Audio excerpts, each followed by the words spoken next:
할렐루야. 조지 뮬러라는 목회자가 소개한 하나님의 뜻을 아는 7가지 방법이라는 그런 내용이 있습니다. 하나님의 뜻을 우리가 알기로 원하는데 하나님의 뜻을 어떻게 발견하느냐, 이 방법론이 되겠는데, 이 조지 뮬러가 소개한 하나님을 알 수 있는 7가지 방법이 무엇인가, 제가 한번 소개를 합니다. 첫 번째로는 말씀을 정기적으로 묵상한다. 말씀을 통하여서 정기적으로 묵상하는 가운데 하나님의 뜻을 발견할 수 있다. 두 번째는 기도를 통하여서 성령의 내적 음성을 들을 수 있다. 그래서 성령의 세미한 음성을 기도를 통하여서 알 수 있다는 거예요. 세 번째는 성령이 주시는 내적 평강을 소중히 여긴다. 하나님이 주시는 이 하늘 평강, 내적 평강이 있습니다. 네 번째는 하나님 앞에서 자신의 동기를 면밀히 점검받는다. 그래서 늘 이것이 내 뜻인가 하나님의 뜻인가를 늘 면밀하게 점검받는 그런 자세. 다섯 번째로는 주님 한 분만을 의뢰하며 바라본다. 주님 한 분만을 바라보는 거예요. 다른 세상의 것이 아니라 주님만 바라보는 그런 세상. 그 다음에 여섯 번째는 성령 안에서 일을 진행해 나간다. 성령의 인도하심을 따라서 진행한다. 마지막 7번째, 하나님의 손길을 주의 깊게 바라본다. 그래서 우리의 기대와 우리 눈빛이 하나님이 어떻게 인도하시느냐, 이 하나님 손길을 주의 깊게 바라보는 것입니다. 이 7가지는 우리가 전혀 생소한 내용은 아닙니다. 그렇다면 우리는 왜 종종 하나님의 뜻을 깨닫지 못하고 또 하나님의 인도하심을 느끼지 못하는 것입니까? 가장 큰 장애물이 뭔가 곰곰이 저는 생각해 봤어요. 저도 하나님의 뜻을 구하면서 하나님의 뜻을 이게 아는 방법이 7가지 제가 드린 것이 특별하게 다른 거 없어요. 말씀과 기도와 또 성령의 음성에 귀 기울이는 거, 이거야 우리 보통 성도들이 다 알고 있는 내용인데, 그렇다면 왜 우리가 하나님의 뜻을 발견하는 것이 어렵고 하나님의 인도하심을 발견하는 게 어렵습니까? 기도하면서 또 말씀 묵상하면서 제가 발견한 진리는 가장 큰 장애물이 있더라고요. 그 장애물이 누구냐? 바로 저더라고요. 납니다. 그 장애물은 나예요. 다른 환경이나 걸림돌 때문에 우리가 하나님의 뜻을 모르고 하나님의 인도하심을 못 받는 것이 아니라 나라는 방해물 때문에, 나라는 방해물이 가로막혀 있기 때문에 하나님의 뜻을 놓칠 경우가 종종 있다는 것입니다. 성경보다는 내 뜻을 앞세우고 기도보다는 내 생각을 앞세우고 성령님의 소리보다는 내 고집이 더 강하기 때문에 하나님의 뜻을 무시하고 성령의 인도를 무시하고 살고 있는 것입니다. 우리 각자는 나이를 먹으면서 자기 나름대로의 지식과 경험을 축적합니다. 나이를 먹은 대로 경력과 경험이 쌓이고 지식이 쌓입니다. 이렇게 쌓인 지식과 경험을 소위 여러 가지 표현할 수 있지만 저는 개똥 철학이라 이렇게 표현하고 싶습니다. 때로는 이 개똥 철학이 우리 생활을 매우 유익하게 만듭니다. 그러나 때로는 나의 개똥 철학이 하나님의 뜻과 하나님의 인도를 가로막기도 한다는 사실입니다. 예를 들자면 베드로는 3년 동안 예수님을 따라다녔지만 예수님의 뜻보다는 자신의 개똥 철학을 더 따랐어요. 그래서 예수님이 십자가 지시기 직전에 십자가에 달려 죽으실 것을 예고하자 베드로는 자기 개똥 철학으로는 예수님이 죽으면 안 되잖아요. 그래서 예수님 바짓가랑이를 부여잡고 애원합니다. 예수님 죽으면 안 됩니다. 예수님은 죽으면 큰일 납니다. 베드로의 개똥 철학은 누가 봐도 합리적이고 이성적이고 상식적입니다. 누가 봐도 베드로는 예수님을 진정 위하는 사람이라고 주변에서도 예수님이 죽는다 그러는데 저렇게 의리가 있는구나, 수제자는 수제자구나 하면서 붙드니까 야, 그 사람 의리 있다 생각할 수밖에 없습니다. 그러나 베드로의 속뜻은 무엇입니까? 다 자기 욕심을 채우려고 한 것입니다. 다 자기 속셈이 있었던 것이. 이때 베드로는 예수님께 호되게 야단을 맞습니다. 사탄아, 내 뒤로 물러가라. 너는 하나님의 일을 생각하지 않고 사람의 일을 생각하는구나. 베드로는 자기 나름대로의 개똥 철학을 가지고 있었는데, 그 개똥 철학을 마귀 사탄이 교묘하게 이용하여서 하나님의 뜻을 방해하고 말았던 것입니다. 여러분들이 가지고 있는 개똥 철학과 경험이 사실은 이렇게 축적된 경험들이 대부분 좋은 것들이 많습니다. 그러나 좋은 것이 많지만 100% 좋지만은 않다는 것을 꼭 기억하시기 바랍니다.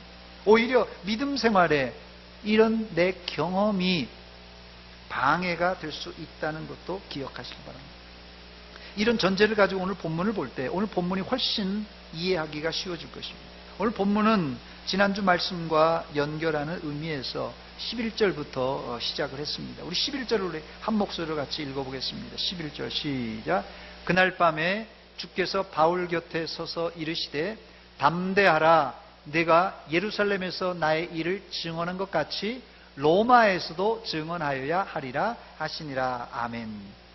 이 한 구절은 바울 사도가 얼마나 이 선교와 목회 사역에 지쳐 있는지를 잘 묘사해 주는 구절입니다. 용기 백배하고 담대한 사람에게 주님이 밤에 나타나셔 담대하라고 왜 말하겠어요? 뭐 용기가 백배한 사람에게, 담대한 사람에게 밤에 주님이 그냥 공연히 나타나서 야 담대하라 이런 얘기를 왜 하겠어요? 이 말은 바울 사도가 가장 힘들고 어려운 시기를 지금 보내고 있다는 것을 지금 반영하고 있습니다. 말이 세계 선교고 전도지, 2000년 전에 아시아에서 유럽으로 건너가 고린도, 아테네까지 한 번, 두 번, 그리고 세 번째 유럽으로 갔다가 배를 타고 예루살렘으로 왔던 바울 사도는 그 1차, 2차, 3차 전도 여행을 통해서 죽을 고비를 한 번, 두 번 겪은 게 아닙니다. 그래서 위대한 바울 사도도 하나님의 위로가 필요했던 것입니다. 감사한 것은 바울 사도가 힘들 때마다 하나님은 나타나셔서 그를 위로해 주시고 또 격려해 주셨습니다. 2차 전도 여행 도중에 아시아를 돌아보려고 선교 계획을 다 짜놨는데 바울은 큰 장애물을 만납니다. 아무리 애쓰고 힘써도 이 선교의 문, 전도의 문이 열려지지가 않는 것입니다. 할 수 없이 드로아로 내려와 기도하던 중에 사도행전 16장 9절 말씀에 밤에 환상이, 이런 그러지 나옵니다. 밤에 환상이 바울에게 보이니 마게도냐 사람 하나가 서서 그에게 청하여 이르되 마게도냐로 건너와서 우리를 도우라. 이런 환상과 음성이 들립니다. 선교의 문이 열려지지 않는 바울 사도에게 밤에 하나님께서 환상을 보여주시고 목소리를 들려주셨어요. 그래서 유럽으로 건너가는 선교의 문이 열린 것입니다. 또 고린도 지역에 내려가서도 전도하는데 너무 힘든 사람을 만났고 너무 힘든 이런 사건들을 만나게 됩니다. 이때도 하나님께서 바울 사도에게 밤에 나타나 환상 중에 보여주십니다. 사도행전 18장 9절인데요. 밤에 주께서 환상 가운데 바울에게 말씀하시되 두려워하지 말며 침묵하지 말고 말하라. 이처럼 바울 사도는 영적인 밤, 선교의 길이 안 보이는 캄캄한 밤에 또 육신적으로 두렵고 힘들 때마다 주께서 친히 나타나셔서 바울 곁에서 서서 위로하시고 격려해 주시면서 또한 선교의 길을 활짝 열어주셨습니다. 혹시 여러분 가운데서도 영적 깊은 밤을 만난 성도가 계십니까? 바로 이때가 바울 사도처럼 하나님의 음성을 들을 때이고 바로 이때가 성령의 인도와 보호를 받을 때입니다. 그러므로 본문 11절 말씀처럼 앞이 안 보이는 밤중일지라도 담대하시기 바랍니다. 지난주에 말씀드렸듯이 지금 바울 사도의 상황이 어떤 상태입니까? 폭도들에게 의해서 재판도 없이 돌에 맞아 죽는 순간에 로마 군병들에 의해서 가까스로 생명을 구출받고는 공의의 재판에 회부되어 재판을 받고 있는 상황입니다. 재판 자리에서 바울 사도는 소신껏 자기의 간증을 설교를 하게 됩니다. 그랬더니 군중들이 뭐라고 합니까? 대제사장은 바울 사도의 저놈의 입을 쳐라! 저렇게 얘기하는 주둥이를 치라! 이렇게 얘기하고 군중들은 막 바울을 죽이라고 막 난리가 났어요. 심지어는 그냥 뭐 잡아 죽이겠다고 막 그냥 달라드는 거예요. 바울 사도는 이런 험악한 상황에서 육신적으로도 피곤했지만 영적으로도 너무너무 힘들었습니다. 그러나 주님의 이 한마디, 담대하라, 담대하라, 이 한마디가 바울 사도에게는 큰 위로와 격려가 되었던 것입니다.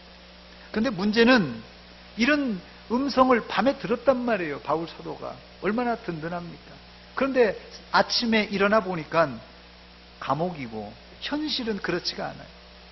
바리새인들이 바울 사도를 죽이려고 이번에는 이제는 40여 명이 작당을 해서 바울을 숨었다가 이제 기다리고 있다가 죽이려고 합니다. 매복하고 있는 거예요. 여러분들은 이런 극단적인 상황을 만나면 어떻게 대응하시겠습니까?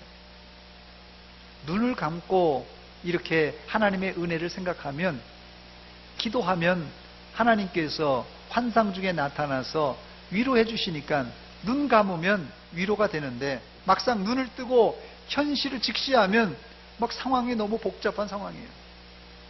이 상황에서 여러분들 어떻게 대처하시겠습니까? 위대한 선지자 엘리야도 이런 상황에서 너무 힘드니까 하나님 제발 날 이제 데려가 주십시오, 이렇게 간청했습니다. 엘리야 선지자는 갈멜산에서 큰 승리를 거두었지만 그 이후에 이 왕비 이세벨이 자신을 죽이겠다고 협박하고 이제 찾으러 다니니까 이게 너무 스트레스를 많이 받은 거예요. 그래서 엘리야 선지자는 나를 데려가 달라고 하나님께 기도까지 합니다. 그러나 바울 사도는 어떻게 이 숨막히는 장면을 풀어갑니까? 그것이 오늘 우리가 살펴볼 주제입니다. 바울 사도는 이 숨막히는 장면을 하나님의 인도하심으로 지혜롭게 풀어갑니다. 하나님의 인도하심으로 지혜롭게 풀어갑니다. 여러분 혹시 바울처럼 힘든 문제를 만났습니까? 여러분들이 풀려고 하지 마시고 하나님의 인도하심을 받으시길 바랍니다. 첫 번째, 바울 사도는 본문 11절에 캄캄한 밤중에 주께서 직접 나타나 바울에게 담대하라 격려하시면서 로마에까지 가야 하는 사명을 부여해 주셨습니다. 즉 예루살렘에서 너는 죽지 않으니 염려하지 말고 로마까지 가서 하나님의 말씀 복음을 전하라는 말씀을 듣습니다. 이 얼마나 큰 위로의 말씀인지 모릅니다. 그런데 이것은 바울 사도에게 주시는 위로를 뛰어넘어서 바울 사도를 인도하시는 하나님의 손길이었다는 것이. 사랑하는 여러분, 캄캄한 밤에 하나님의 인도를 받으려면 먼저 여러분들의 영적 안테나를 켜고 주님께 기도하시기 바랍니다. 여기 기도했다는 말은 나오지 않지만 바울 사도의 모토가 뭡니까? 항상 뭐예요? 항상 안 나오네요. 항상 기뻐하라, 쉬지 말고 기도하라, 범사에, 이거 아니에요. 바울 사도의 모토가 항상 기뻐하는 거예요. 이 위급한 상황에 무슨 기쁨이 나옵니까? 쉬지 말고 기도하는 거예요. 범사에 감사하는 것입니다. 그러니 캄캄한 옥중에서 바울 사도가 잠만 잔 것이 아니라 뭐 잠도 잤겠죠. 그러나 기도했습니다. 그때 하나님의 세미한 음성이 들려왔어요. 뭐라고요? 담대하라, 담대하라. 이 음성을 듣고 위로와 격려를 받았던 것입니다. 두 번째, 어떻게 바울 사도는 하나님의 인도를 받습니까? 바울 사도는 사람을 통하여 하나님의 인도를 받았습니다. 본문 16절입니다. 바울의 생질이 그들이 매복하여 있다함을 듣고 와서 영내에 들어가 바울에게 알린지라. 생질이 어떻게 됩니까? 촌수가 생질이 어떻게 되죠? 누구를 생질이라고 그러죠? 보통 누나의 아들, 그러니까 조카가 되죠, 조카. 예, 누님의 아들, 보통 생질이라고 합니다. 조카죠. 여기 충청도는 생질이라고 한 거네? 그래요? 예. 바울 사도는 이 생질을 통하여서 바리새인들이 자기를 죽이려고 하는 그런 계략을 듣고는 천부장에게 자기 상황을 전달하므로 이 로마 공권력을 통하여서 하나님의 인도를 받습니다. 여러분, 하나님의 인도하심을 단지 우리가 보통 생각할 때는 하나님께서 영적인 부분으로 이렇게 할 것 같지만, 여러분, 그렇게 영적인 부분으로만 한정하지 마세요. 바울 사도는 이 생질의 소리, 조카의 소리를 성령님의 음성으로 듣고 곧 바로 대처를 했어요. 그렇습니다. 하나님의 음성은 베드로 같은 경우는 무슨 소리를 통하여서? 닭 소리를 통하여서 들려주셨어요. 보통 닭 우는 소리인데 그 닭 소리를 듣고 베드로는 예수님의 음성을 이제 발견했던 것이죠. 물론 그렇다고 닭 소리가 다 하나님의 음성 아닙니다. 또 생질의 소리가, 조카의 소리가 다 하나님의 인도하심도 아닙니다. 오해하지 마세요. 그러나 때로는 나보다 믿음이 좋은 신앙의 선배나 목회자들의 입에서 나오는 말이 바울 사도가 들었던 생질의 소리처럼 하나님의 인도를 받을 수 있다는 것이에요. 그러므로 여러분들은 여러분 주위의 사람들을 소중하게 여기시고 하나님과도 이제 그 소통이, 주위 사람들과의 소통이 잘 이루어지는 사람이 하나님과 관계도 잘 통할 수 있습니다. 아무리 하나님이 인도하고 싶어도 이렇게 고집을 부리고 누가 얘기해도 말을 안 듣는다면 그 사람은 하나님의 인도를 받을 수가 없을 것이에요. 세 번째로 바울 사도는 이 공권력을 통하여서도 하나님의 인도와 보호를 체험합니다. 사실 이 당시에 유다를 통치하고 있던 세력은 이스라엘 왕이 아니라 로마 황제였습니다. 당시 로마 군대는 이스라엘의 점령군이었어요. 그래서 모든 유대인들은 로마 군대를 싫어했어요. 로마 사람을 싫어합니다. 왜? 우리가 일제 36년 동안 일본 사람 좋아했겠어요? 다 싫어하죠. 그러나 바울 사도는 자신의 로마 시민권을 10분 활용하여서 재판받는데 유용하게 사용했고, 또 로마 군대의 도움을 통하여서 하나님의 인도를 받았습니다. 오늘 본문에 로마 군대가 없었다면 바울 사도는 이미 이 세상 사람이 아니었을 것입니다. 기독교인들이 세상 정부를 어떻게 봐야 되겠습니까? 이 기독교인들이 세상 정부를 보는 크게 4가지 있지만 3가지만 살펴본다면, 어떤 극단적인 사람들은 이 세상 나라는 사탄과 악의 세력이니까 타도해야 된다고 생각하고는 세상과 하나님의 나라, 세상과 교회를 완전히 나누어 생각하는 사람들이 있습니다. 이런 사람은 교회와 정부를 아주 적대적인 관계로 생각하는 사람이에요. 또 두 번째로는 세상 나라와 하나님이 세우신 나라, 세상 나라와 이 교회를 하나님께서, 왕도 하나님이 세우셨고 교회도 또 하나님 나라도 하나님이 세우셨기 때문에 이 하나님의 나라나 이 정부나 이 세상이나 이것이나 이렇게 동일시하는 사람들이 있어요. 그래서 이런 사람을 재정일치를 주장하는 사람이라고 이렇게 부릅니다. 즉 국가가 하나님의 나라이고 하나님의 나라가 국가인, 이런 생각입니다.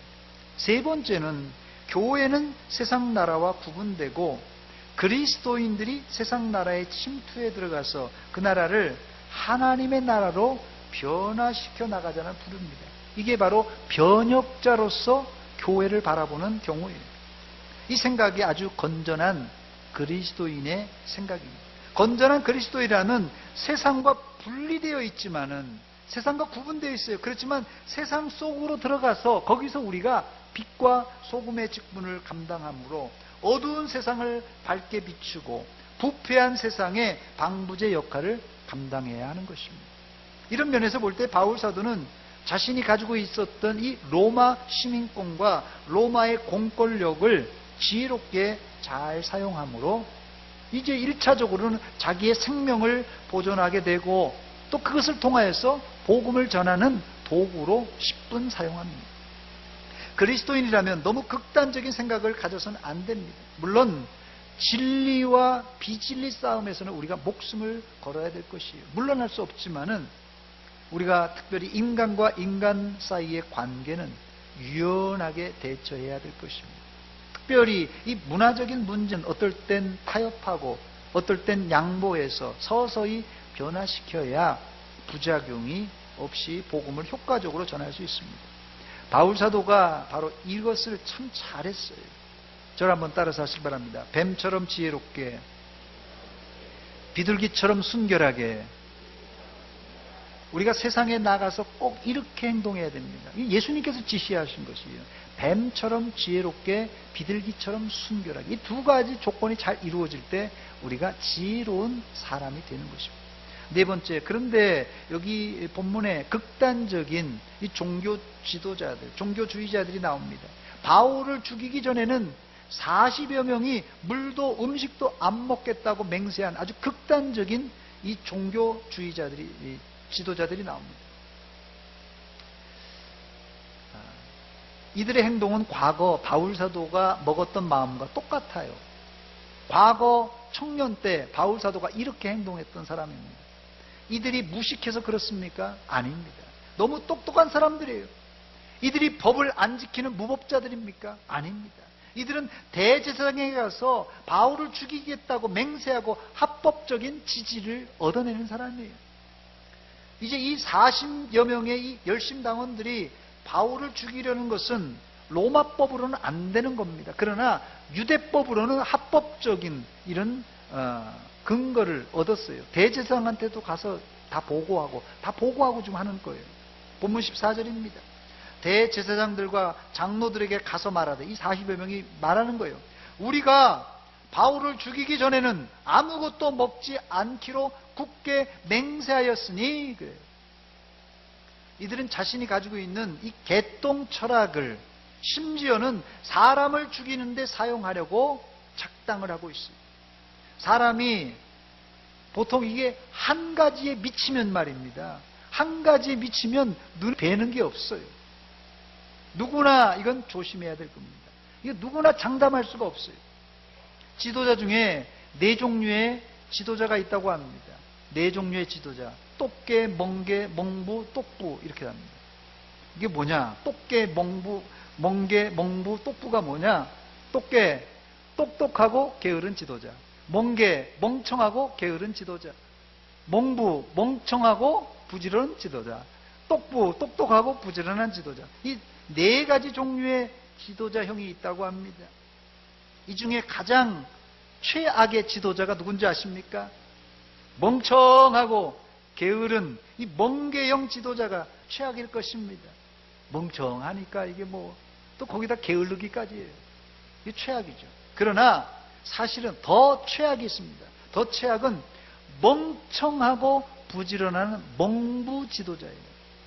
멍게는 이 멍청하고 게으르니까 좀 가만히라도 있지. 근데 멍부는 멍청하면서 부지런하고 설치고 다니기 때문에 쓸데없이 일만 만드는 지도자입니다. 지도자 중에 그래도 똑개, 똑부는 그래도 괜찮은 편이에요. 똑개는 그런대로 똑똑하기 때문에 똑똑하고 게으르니까 방향만 잘 정해주면 아랫사람들이 그냥 잘 감당만 해주면 이 똑개는 그래도 그런대로 괜찮습니다. 근데 이 똑부는 좀 곤란합니다. 똑똑하고 거기다가 부지런한 지도자는 상당히 피곤한 지도자입니다. 그래서 이 똑부 밑에서 일하는 사람들은 죽어난다고 그래요. 똑똑하니까 모든 것을 다 꿰차고 있지요. 또 직원들보다 이 부지런하게 다니니까 아래 사람들이 똑부가 지켜볼 때는 늘 게으르게 보이니까 열심을 안 할 수가 없어요. 그러므로 이 똑부도 상당히 문제가 많은 지도자입니다. 오늘 본문에 나오는 40명의 열심당원들은 열심당원이라고 했으니까 부지런한 유형의 사람들이에요. 또 이들은 그냥 부지런이 아니라 율법에 열심히 있는 사람이기 때문에 상당히 똑똑한 사람들입니다. 말하자면 이 40명의 사람들은 똑부형 사람들이에요. 그래서 결론이 뭐라고요? 그래서 이 똑부영 40명의 결론이 뭐라고요? 아무 죄 없는 바울 사도를 죽이려고까지 한 것입니다. 교회 안에 누가 그러더라고요. 교회 안에 똑부영 목사님이 목회하면 그 밑에 부교육자들과 교회 충직자들이 피곤하다고 그래요. 똑똑하고 부지런하니까 매일 새벽기도 나와라, 매일 기도해라, 전도해라, 매일 성경 공부해라. 뭐 이 똑부영 목사님이 목회하는 곳은 아주 분주하고 바쁘다고 그래요. 오늘 본문에 나오는 40명의 똑부들은 똑똑하고 부지런할 정도가 아니라 열심히 특짐인 사람들이었어요. 이런 사람은 한번 한다면 하는 사람들입니다. 이 대목에서 제가 그냥 지나갈 수가 없죠. 사지선다형 문제를 준비했습니다. 나는 과연 어떤 유형의 사람인가? 나는 어디에 속해 있는가? 1번 멍게, 2번 멍부, 3번 똑개, 4번 똑부. 예. 여러분들이 1, 2, 3, 4번 중에 나는 어떤 종류의 사람인가? 몇 번인 것 같아요? 예? 몇 번인 것 같아요, 여러분들은? 1번 멍게, 멍청하고 게으른 지도자 사람. 또 2번 멍청하고 부지런한 사람. 똑개, 똑똑하고 게으른 사람. 똑부, 똑똑하고 부지런한 사람. 1, 2, 3, 4번 중에 여러분들은 어떤 유형입니까? 혹시 이 자리에 4번 있어요? 4번. 4번. 똑개. 이 똑개는 크게 두 가지 유형이 있답니다. 똑개 안에 크게 두 가지가 있는데 긍정적인 면에 있어서는 흠잡을 데 없는 아주 훌륭한 사람이에요. 똑개니까요. 그러나 부정적인 의미로 볼 때 공동체에서 늘 큰 문제를 일으키는 사람입니다. 그럴 바에야 차라리 안 똑똑하거나 차라리 안 부지런한 것도 복이 될 때가 있습니다. 사실 바울 사도도 똑부용 지도자예요. 그래서 전에는 이들같이 행동했습니다. 열심이 아니라 아주 특심으로 대제사장에 가서 다메섹에 이제 그리스도인을 잡아올 수 있는 공문을 받아서 부지런히 다메섹까지 가서 이제 예수 믿는 사람을 잡아오려고 했던 똑똑하고도 부지런한 그런 유형이었어요. 사실 엘리야도 여기에 속한 사람입니다. 엘리야는 열심히 특심이라고 했어요. 스스로가. 이런 사람들이 큰 사고를 칠 사람들입니다. 그런데 이런 사람들이 하나님의 손에 붙들려 사용된다면 엘리야와 바울 사도처럼 하나님의 큰 일을 감당할 줄 믿습니다.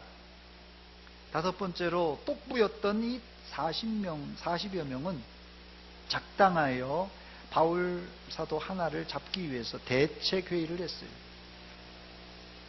아주 교묘한 작전을 짰습니다. 똑똑하니까, 이 사람 똑똑하니까 아주 기발한 아이디어를 해놨어요. 매복하고 있다가 딱 잡아서 죽이려고 했어요. 본문 15절입니다. 우리 15절 같이 읽겠습니다. 시작. 이제 너희는 그의 사실을 더 자세히 물어보려는 척하면서 공회와 함께 천부장에게 청하여 바울을 너희에게로 데리고 내려오게 하라.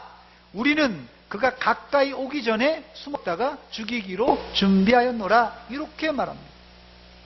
그런데 이렇게 똑부였던 이 40여 명이 한 가지 놓친 게 있습니다.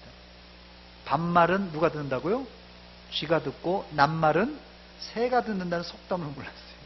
이 소식을 바울의 누가요? 생질이 듣고는 바울에게 이 얘기를 소곤소곤 해줍니다.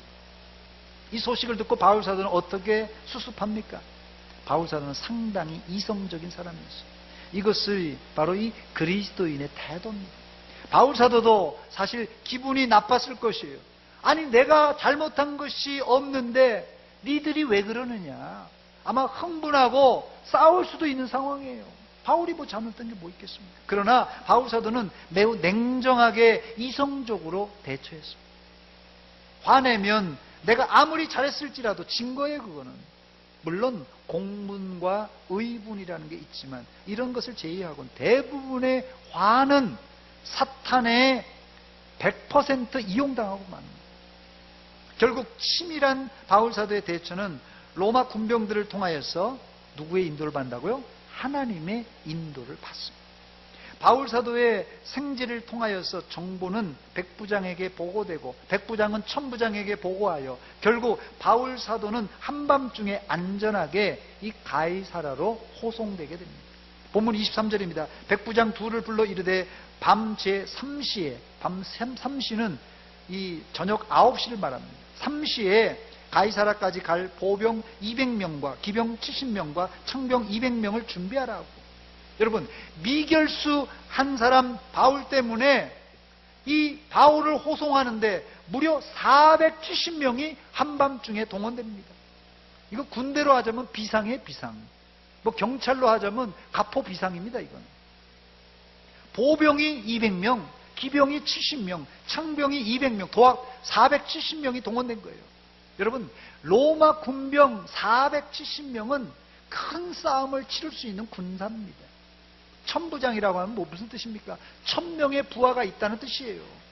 470명은 천부장의 거의 절반의 부하를 미결수 한 사람 바울을 호송하기 위해서, 그것도 한밤중에 비상을 걸어서 은밀하게 천부장의 자기 친필 편지까지 써서 총독부가 있는 이 총독에게 가이사라에 호송하고 있습니다. 저는 이 장면을 묵상하면서 한 감동을 받았어요. 이것은 로마 군병 470명이 호송하는 것이 아니라 마치 하늘의 천군 천사가 내려와서 바울을 안전하게 예루살렘에서 가이사라로 이렇게 쫙 호송하는 그런 장면 같이 보였어요. 그거 아니겠습니까? 이게 뭐라고요? 이게 바로 하나님의 인도하시는 손길입니다. 하나님의 인도하심은 참 인간이 상상할 수 없는 그런 은혜로운 손길이에요. 하나님 너무나 멋진 분입니다. 바울 한 사람을 위해서, 그것도 한밤중에 470명을 비상을 걸어서 예루살렘에서 가이사라까지 인도했다는 것. 하나님은 우리 한 사람 한 사람, 우리 한 사람 한 사람이 신앙생활 잘할 수 있도록 이렇게 470명이 아니라 천군 천사를 동원해서 우리를 잘 인도하십니다. 오늘 여러분들이 그냥 온 것 같죠? 여러분이 그냥 온 것 같죠? 470명의 천군 천사가 여러분 집에서 서문교회 잘 다니라고 하나님께서 그냥 교통도 잘, 또 어려움도 없이 잘 여기 오게 하신 거예요. 믿습니까? 정말이에요. 제가 그냥 지나가는 소리가 아니에요. 하나님께서 이렇게 멋진 분이라니까요. 우리가 어딜 가든지 하나님께서 이렇게 천군 천사로 호위하시고 하나님께서 인도해 주시려고 잘 준비해 놨어요. 그런데 하나님이 이 길을 잘 준비해 놨는데 뭐 한다고 저쪽 엄한 길로 가가지고 그냥 뺑뺑이 돌다가 아이고 길 잊어먹었다고. 응? 그런 사람 많잖아요. 응? 길 안 잊어먹었어요? 아, 이거 제대로 된 길로만 가면 되는데 뭐 한다고 엉뚱한 길로 간 사람이 있단 말이에요.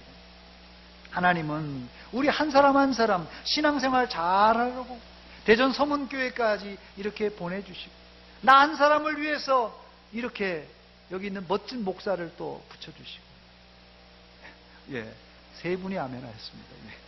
또 우리 멋진 장로님들을 붙여주시고, 기도 많이 하시는 권사님들을 붙여주시고, 충성된 이 집사님들을 붙여주신 것 얼마나 감사합니까? 여러분, 그냥이 아니에요. 우리 서로가 이렇게 어려운 길을 가는데 서로 힘들 때 같이 호송해 주는 거예요. 아, 저 사람이 지금 가이사랴까지 가려는데 누가 매복하고 있다 죽이려고 한다? 아이고, 우리가 같이 동참해 줘야지. 목사가 힘든 길 갈 때 장로님들이, 집사님들이, 권사님들이 호송해서 가고, 권사님이 누가 아파서 병원에 입원했다, 우리가 같이 호송해서 같이 가고, 이렇게 더부르고 이게 바로 사람의 손길인 것 같지만, 사람의 신방인 것 같지만 그것이 하나님의 손길인 줄 믿으시기 바랍니다. 사랑하는 여러분, 여러분들이 하나님의 인도하심을 받으려고 하십니까? 하나님의 인도함을 받아야지 우리 신앙생활이 술술술 잘 풀려가는 거예요. 그렇다면 여러분들의 개똥 철학을 내려놓으시고, 다시 말씀드립니다. 여러분들의 주관과 여러분의 생각과 개똥 철학을 내려놓으시고 하나님의 말씀을 제가 원래 처음 얘기했던 것처럼 규칙적으로 읽고 기도를 규칙적으로 하시기 바랍니다. 그리고는 여러분 마음을 좀 열어놓으세요. 너무 편협적으로 생각하지 말고 내 주변의 사람의 권면의 소리를, 진심 어린 충언을 마음을 열고 들을 줄 알아야 됩니다. 그 권면이 하나님의 음성인 줄 누가 알겠습니까? 그러기 위해서는 마음을 닫아놓지 말고 항상 열어놔야 됩니다. 그래야 하나님의 음성을, 하나님의 인도를 받을 수 있다는 것이에요. 또 성도는 세상 나라의 공권력을 지혜롭게 활용함으로 하나님의 인도와 보호도 체험할 수 있어야 됩니다. 지금 여러분 중에 하나님의 뜻과 하나님의 길을 몰라서 방황하는 분들이 계십니까? 이 시대에 하나님께서는 그냥 단순한 방법이 아니라 아주 다양한 방법으로 하나님의 말씀을 읽을 때, 하나님께 기도할 때, 어떨 때는 이웃 아줌마를 통하여서, 어떨 땐 닭소리를 통하여서, 어떨 땐 어린아이의 이야기를 통하여서도 하나님께서 우리에게 말씀해 주시고, 어떨 땐 새소리를 통하여서, 어떨 때는 이 흘러가는 구름을 보면서도 하나님께서 우리에게 메시지를 주신다는 것이에요. 그래서 우리의 마음이 너무 편협적으로 생각하면 안 된다는 거예요. 마음을 열어놓을 때 하나님의 인도를 받아서 그때서 비로소 우리가 좌로나 우로나 치우치지 않는 그런 성숙한 그리스도인, 즉 예수님의, 하나님의 인도를 받는 그런 성숙한 그리스도인이 된다는 것이에요. 아무쪼록 여러분 나의 갈 길을 다 가도록 예수 인도하셨다는 바로 그 인도를 받는 성도들이 되시기를 주의 이름으로 축원합니다. 축원합니다. 기도하겠습니다. 하나님 아버지, 은혜와 사랑 감사드립니다. 우리가 무미몽매에서 앞에 무엇이 있는지, 장애물이 있는지 모르고 넘어질 적이 많고 길을 잃을 적이 자주 있습니다. 하나님 아버지, 이 시간 우리 모든 것 다 내려놓고 주의 음성을 듣는 시간 되게 하여 주시옵소서. 하나님 아버지, 그리하여서 하나님이 우리를 인도하셨다고 고백하는 우리 성도들 되게 하여 주시옵소서. 이 시간 우리 강난영 집사님 친정아버지 골절 수술 빨리 회복된 것 감사하여서 이렇게 예물 드립니다. 하나님, 우리 장로님 하는 골절 수술이 잘 깔끔하게 되어서 후유증 없이 잘 걷게 하여 주시옵소서. 예수님의 이름으로 기도하옵나이다. 아멘.